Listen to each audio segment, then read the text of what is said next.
Je vais vous parler de vielle à roue et d'une dimension particulière de la vielle à roue qui est la percussion. Alors la percussion, c'est intéressant parce qu'elle n'est pas venue tout de suite. Elle est venue que plusieurs siècles après. Elle a été introduite sur la vielle assez tardivement. Et pour bien comprendre l'enjeu de la percussion à la vielle à roue, il faut comprendre comment fonctionne une vielle à roue. Donc la vielle à roue, c'est un corps creux dans lequel le son va pouvoir résonner. Ce corps creux, la caisse de résonance, elle est traversée par un axe et sur cet axe sont fixés la roue en bois et la manivelle qui permet de l'actionner. Les deux se déplacent de façon angulaire exactement en même temps. Lorsque la manivelle est en haut, cette partie-là de la roue est en haut. Lorsque la manivelle est en bas, la partie qui était en haut se retrouve en bas. Sur cette roue, sur la bande de la roue, vont pouvoir être posées une ou plusieurs cordes, et le fait de tourner la roue va frotter les cordes et produire du son. Voilà. Et ce qui est très important par rapport à l'introduction de la percussion, c'est qu'au départ, on peut, pour produire du son, peu importe la vitesse de rotation de la roue, donc de la manivelle, on peut tourner plus ou moins vite. Il y a un léger effet d'enflement, d'augmentation du son, mais il n'y a pas de modification de la hauteur du son. Par exemple,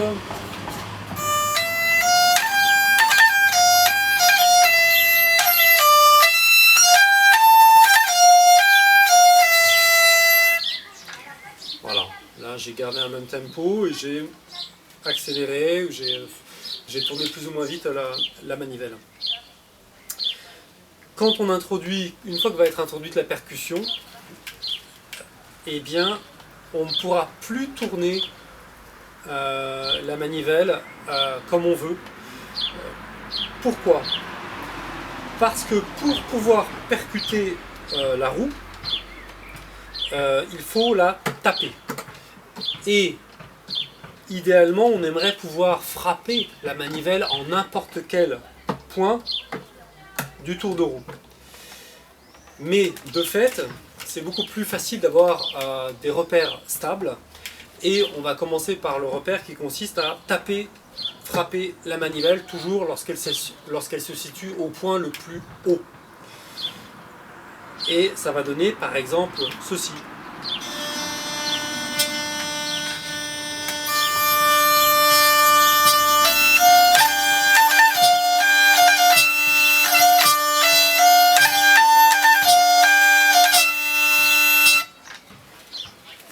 On remarque que là, pour pouvoir, sur la mélodie, faire une percussion régulière, j'ai dû maintenir une vitesse de rotation régulière de la manivelle. Ce que je vous propose, en deux temps, c'est de faire d'abord une enquête sur les images, sur les peintures et sur les textes qui nous permettraient de cerner une période, une date de naissance de l'introduction de la percussion à la vielle à roue. Et puis dans un deuxième temps, j'aimerais parler d'une technique qui a été introduite à cause de cette nécessité de maintenir une rotation régulière, technique qui consiste justement à utiliser plusieurs rotations dans un même morceau, c'est-à-dire à changer de rotation de manivelle, de changer de vitesse de rotation de manivelle au cours d'un même morceau. Donc, petite enquête sur la mutation qui a consisté à introduire une percussion à la vielle. D'abord, retour sur la naissance de la vielle. La vielle, elle naît au XIIe siècle, elle ne s'appelle pas la vielle encore, on appelle ça l'organistrum. C'est un instrument assez conséquent, qui au moins 2 fois de la longueur de cette vielle-ci. Et elle se joue à 2 personnes. Il y a une personne qui tourne la manivelle et l'autre personne qui actionne avec les 2 mains les touches, le clavier pour pouvoir jouer la mélodie.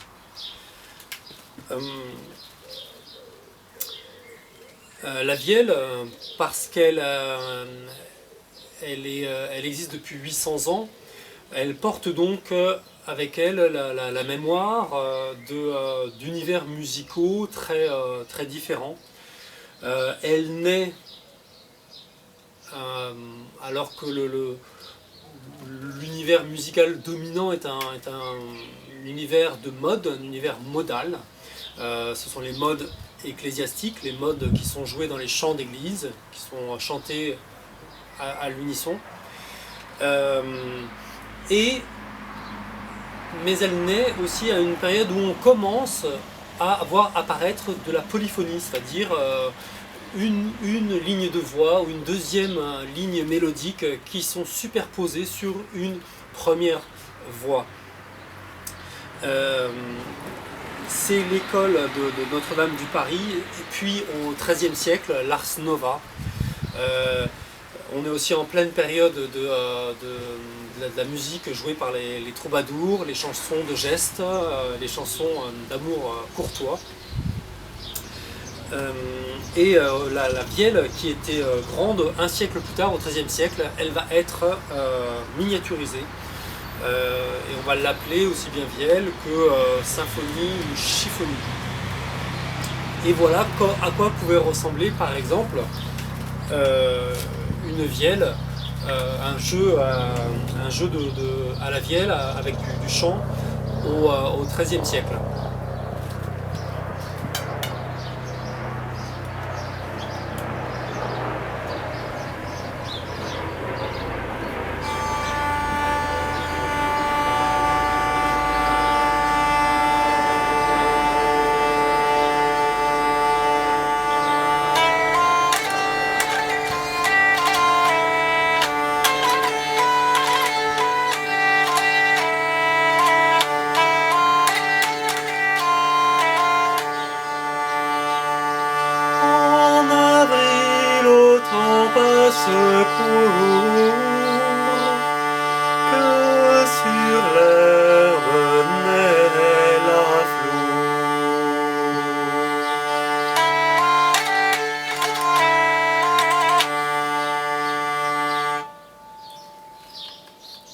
Voilà à quoi peut ressembler un son de vielle accompagné à la voix, avec un instrument sur lequel il n'y a pas de percussion. Donc pour savoir quand a été introduit la percussion à la vielle à roue, on est obligé il y a plein d'enregistrements bien entendu. Il y a 2 types de documents qui sont accessibles, c'est les peintures et puis les textes. Concernant les peintures, on va essayer d'être sensible à 2 choses. C'est la présence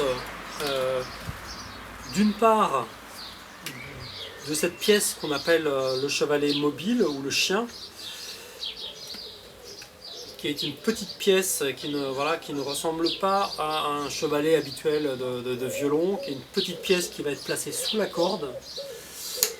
Et on peut être attentif également à ce petit fil qui relie la corde de percussion, la corde de trompette, à cette partie de la vielle, et elle va être munie d'une clé, ce qui permet ce qu'on appelle, donc cette corde s'appelle le tirant, et elle permet de tirer plus ou moins sur la corde de trompette pour régler la sensibilité de la percussion, et donc de pouvoir la déclencher avec plus ou moins de facilité.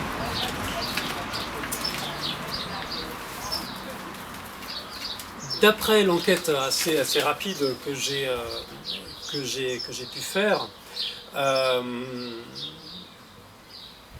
la première peinture sur laquelle on pourrait voir une percussion à la vielle est le fameux jardin des délices, le jardin des délices terrestres de Jérôme Bosch. Ce tableau, il est du début du XVIe siècle, et on y distinguerait effectivement le tyran de la vielle, mais on ne voit absolument pas le chevalet mobile, qui est caché par la partie amovible qu'on appelle le cache-courroux, qui permet de la protéger. Par contre, on peut voir assez clairement à la fois le chevalet mobile et le tyran dans le fameux tableau de Georges de la Tour des années 20 du XVIIe siècle. Vous savez, c'est ce tableau où c'est un aveugle qui joue, il ouvre la bouche de travers, et on voit assez clairement la vielle est assez précisément dessinée. Sinon, il y a également un très beau tableau d'un Hollandais qui s'appelle Van Mieris. Je crois que ça s'appelle le vielleur ou le joueur de vielle endormi. Vielleur endormi. Et là, sur ce tableau, on distingue vraiment absolument nettement à la fois et le tyran et le chevalet mobile. Et ce tableau, il est de 1690, c'est-à-dire de la fin du XVIIe siècle.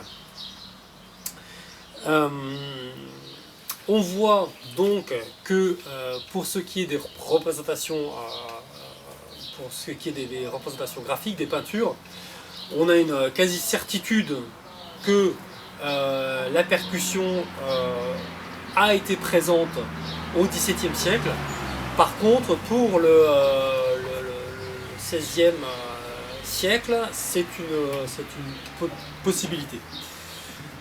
Ensuite, on peut aller voir les textes. Alors, il y a très peu de...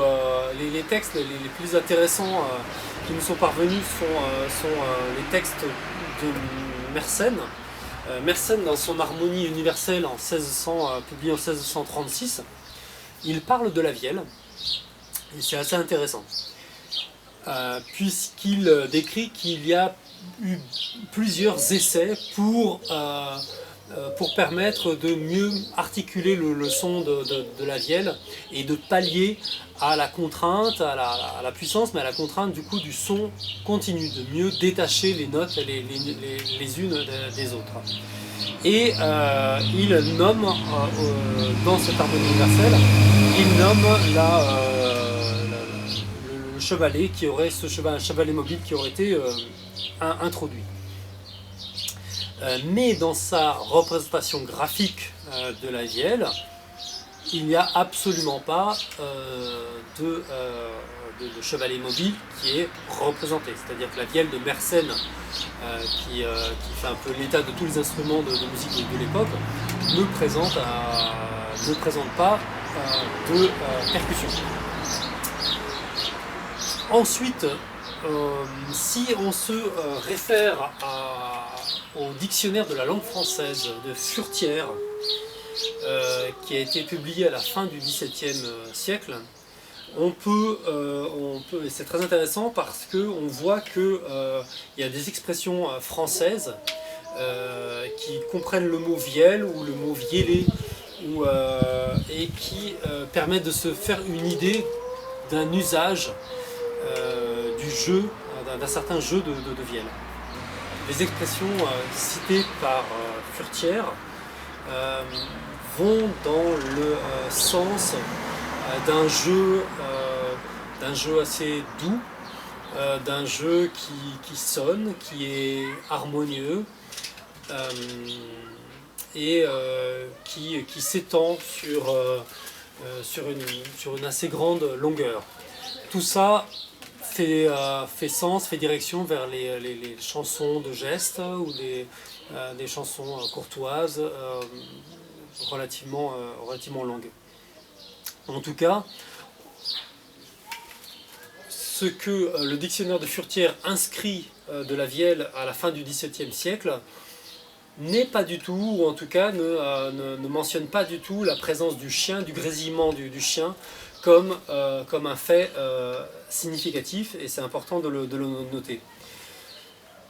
Dès que la Vielle dès qu'il va y avoir un engouement autour de la Vielle, à partir du début du XVIIIe siècle, dans les années de 1720 à 1760 à peu près, là il est évident, et par exemple on a le texte de François Campion qui s'est fait appeler l'abbé de Carbazu.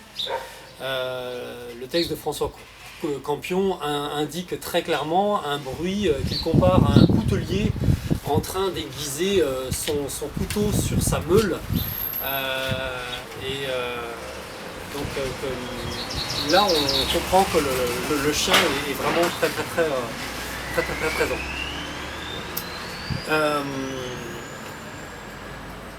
Peut-être qu'une piste importante pour la naissance de la percussion du chien est l'existence de la trompette marine, qui est donc un instrument à cordes unique,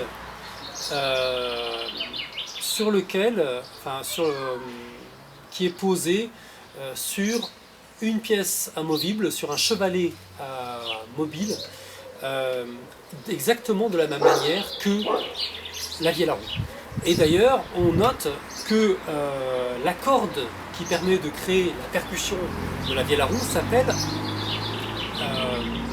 avec son nom le plus propre, la corde trompette. Or, on retrouve justement cette similitude de trompette, puisqu'on a appelé l'instrument trompette marine pour dire mariale, en référence à la Vierge Marie, parce que l'instrument était joué dans des couvents de femmes, était joué par des femmes, et trompette parce que le frémissement de la petite pièce de bois amovible sur la table d'harmonie va créer un son qui va rappeler celui de la trompette. Or, la trompette marine existe en Europe depuis le XVe siècle, et elle connaît une apogée précisément au milieu du XVIIe siècle. Que conclure de tout cela? Que la mutation qui a fait que les vielles se sont dotées massivement et majoritairement d'une percussion n'est pas venue du jour au lendemain, que cela a été l'objet sans doute d'essais successifs, mais on peut raisonnablement penser que cette innovation est venue de la trompette marine, et qu'elle a pu être tentée donc dès le XVe siècle, même si nous on n'a aucun autre, on n'a pas de texte ni de peinture, d'image qui nous le montre, et que avec certitude on peut dire que les premières, les vielles, enfin pas toutes, mais en tout cas que plusieurs vielles dès le XVIIe siècle, peut-être dès le début du XVIIe siècle, possédaient une percussion. Ce qui sera... Et ensuite, à partir du XVIIIe siècle et de l'engouement pour les vielles, la percussion devient quelque chose d'absolument systématique sur les vielles. Je reviens donc à la deuxième partie, ce que je voulais aborder, à savoir la possibilité dans le jeu de percussion d'avoir plusieurs vitesses de rotation possibles de la manivelle. Dès l'engouement du XVIIIe siècle, pendant une quarantaine d'années pour la vielle, il va y avoir 4 méthodes importantes qui vont être publiées, et parmi ces méthodes il y a celle de Jean-Baptiste Dupuy, Et ça va être le seul à mentionner cette possibilité de changer de vitesse de rotation pour s'adapter à la partition. Lorsqu'il y a plus de notes à jouer, on va tourner la manivelle plus vite, ce qui va permettre d'avoir plus d'espace dans la roue pour percuter. Et si avec le même type de mesure et avec un même tempo, il y a par contre il y a de nombreuses notes longues, on va se permettre alors de tourner la manivelle moins vite pour pouvoir percuter des portions plus petites du tour de roue. Ce travail de Jean-Baptiste Dupuis est particulièrement important parce que, à ma connaissance, on ne le retrouve donc ni dans la méthode anonyme publiée par Ballard, ni dans la méthode de Bouin, ni dans la méthode de Corrette. Et une fois que la mode de la vielle sera passée et que les vielles seront jouées dans les campagnes surtout, on n'a pas de connaissance que cette technique ait été utilisée, à savoir pour chaque type de morceau, plus particulièrement de danse, on va avoir une seule rotation possible, une seule vitesse de rotation possible par type de danse. Cette situation, il y a des méthodes de vielle qui ont été publiées au milieu du XXe siècle qui en portent la mémoire. Elles s'inscrivent dans la tradition de ce jeu régional. Ce sont les méthodes de Gaston Rivière et de André Dubois. Et dans la méthode la plus développée au niveau de la percussion, à savoir la méthode d'André Dubois, il est nullement question il n'est pas une seule fois question de changer de vitesse de rotation en cours de jeu. Il va falloir attendre le début du XXIe siècle, en 2006, avec la parution d'une sorte de livre qui présente plusieurs horizons techniques, des horizons de jeu, ouvrage publié par Valentin Clastrier. Et dans cet ouvrage vont être indiqués plusieurs moyens de changer de vitesse de rotation de manivelle en cours de jeu, et notamment la possibilité donc de passer d'une vitesse de rotation stable à une autre vitesse de rotation stable. Il faut rendre hommage au seul joueur de vielle régional au cours du XXe siècle qui ait su inventer qui ait su proposer en tout cas une autre type de vitesse de rotation, c'est Marcel Piot. Et Marcel Piot, voilà comment il jouait les valses. À la vielle,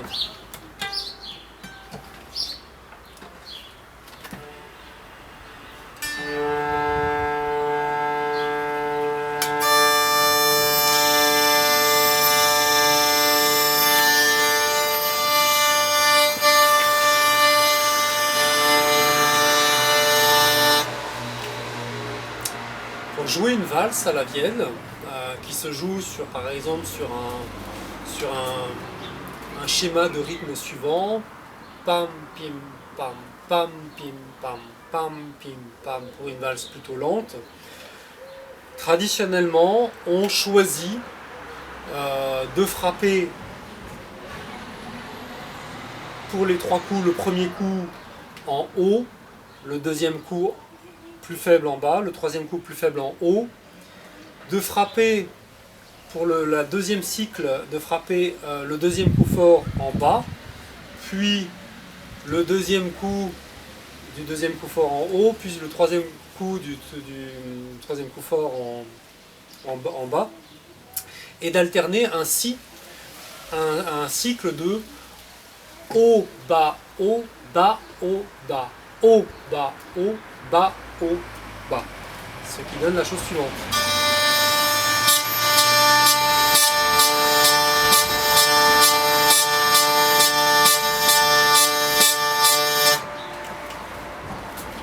Marcel Piot, lui, a eu l'idée, mais qui avait déjà été, qui était déjà là chez Dupuis, mais qu'il a su réinventer. Lui, il pratique 2/3 de tour pour chaque subdivision du rythme. C'est-à-dire que si on compare le tour de la manivelle au tour de la pendule, le premier coup va être à midi, le deuxième coup va être à 8 heures et le troisième coup va être à 4 heures. Ce qui fait que pour chaque coup fort, un coup sur 3, il va être frappé au même point à midi. Et là, le cycle ne se fera plus sur un tour et demi, mais il se fera sur 2 tours. C'est-à-dire, la distance à parcourir est plus longue et donc la vitesse de rotation doit être supérieure. Donc, au lieu de faire haut, bas, haut, bas, haut, bas, on va faire midi 8h, 4h, midi 8h, 4h.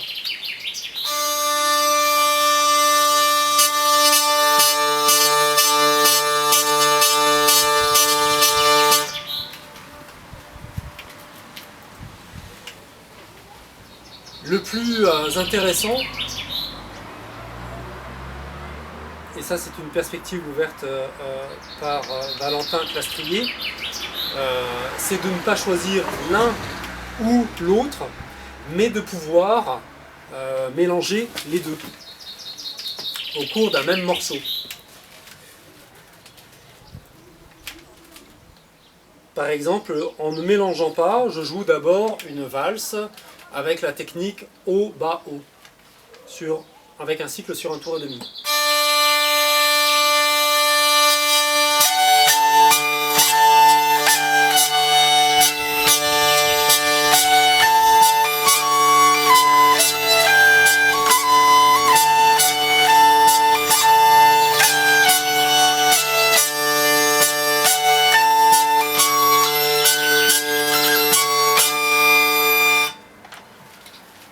Ça, c'est donc la technique classique sur un tour et demi. Si on choisit la méthode de Marcel Piot, avec un cycle sur 2 tours de roue, ça va donner la chose suivante.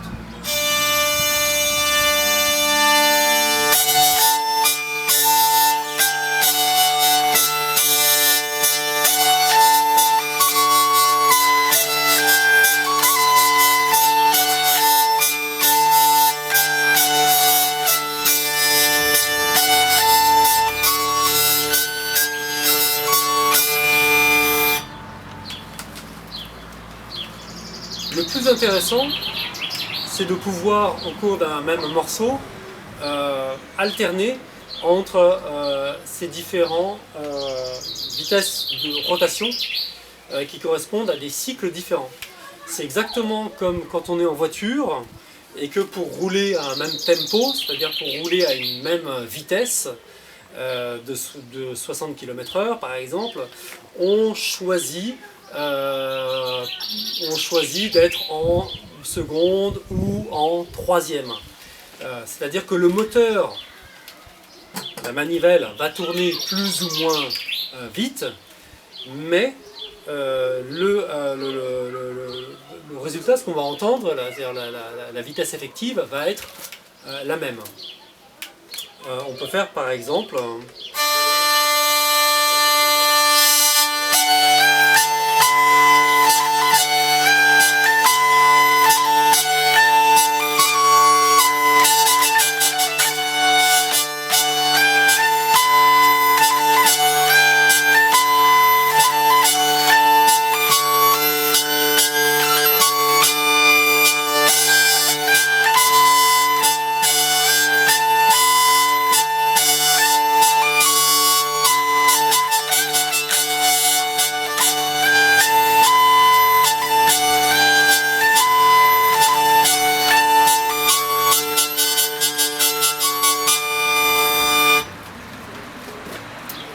Là par exemple j'ai alterné des cycles sur un tour et demi et des cycles sur 2 tours. Voilà, que dire pour conclure que ce qui est magnifique aujourd'hui, c'est que tous les usages de la vielle coexistent,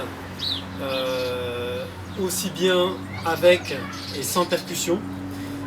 On remarque par exemple qu'avec tous les groupes de folk metal très présents en Europe centrale, en Europe de l'Est, en Suisse, avec un groupe comme Ulvaïci par exemple, une joueuse comme Anna Murphy. Il y a tout un jeu qui est pratiqué sans percussion, avec beaucoup de techniques qui sont propres un peu au riff de guitare et qui sont refaits au clavier à la vielle. Pour ce qui est des jeux avec percussion, les techniques dont j'ai parlé dans cette vidéo sont relativement peu utilisées, voire très peu utilisées. On peut citer aujourd'hui Valentin Clastrier ou un grand joueur comme Thomas Leubner. Mais je pense avec Valentin Glastrier que ces techniques devraient faire l'objet d'un apprentissage massif parce que elles sont inscrites dans les gènes de la vielle, sauf à pouvoir frapper avec une égale aisance n'importe quel point du tour de manivelle.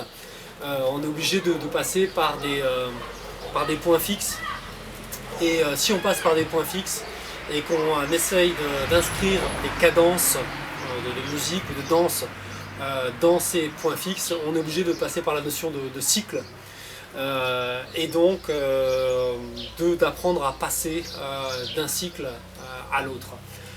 Pour apprendre ces cycles, une solution que j'ai imaginée, c'est de pouvoir les représenter graphiquement d'une façon très simple. Voilà, si on prend l'exemple des 2 cycles que j'ai utilisés pour la valse, on peut les transcrire de la façon suivante. Donc ici, ça se lit de gauche à droite. Chaque cercle successif de gauche à droite représente un tour de roue successif. On commence arbitrairement en haut. Et donc une fois qu'on a fini de parcourir le tour de roue en haut, il faut continuer le deuxième ici, puis le suivant là. J'ai noté les temps forts avec un gros rond. Donc ici on a un premier temps fort, ici on a un deuxième temps fort. Et les temps moins forts sont notés par des petits traits. Ce qui se lit ta, ta, ta, ta, ta, ta, ta, ta, ta, ta, ta, ta, ta, ta, ta, ta, ta, ta. On voit effectivement que le cycle que j'ai utilisé en premier, qui est le cycle traditionnel pour transcrire la cadence de valse, est un cycle sur un tour et demi, et qu'il alterne, et que donc le temps fort alterne donc une fois en haut et une fois en bas. Le deuxième cycle que j'ai utilisé, celui pratiqué par Marcel Piot, est un cycle sur 2 tours de roue et qui fait la chose suivante: ta ta ta ta ta ta ta ta ta ta ta ta. Le temps fort, contrairement au cycle traditionnel, le temps fort de la valse, le premier des 3 temps, est toujours en haut, une fois sur 2. Et tandis que les temps faibles se trouvent le premier à 8 heures et le deuxième à 4 heures. Voilà, Merci de votre attention.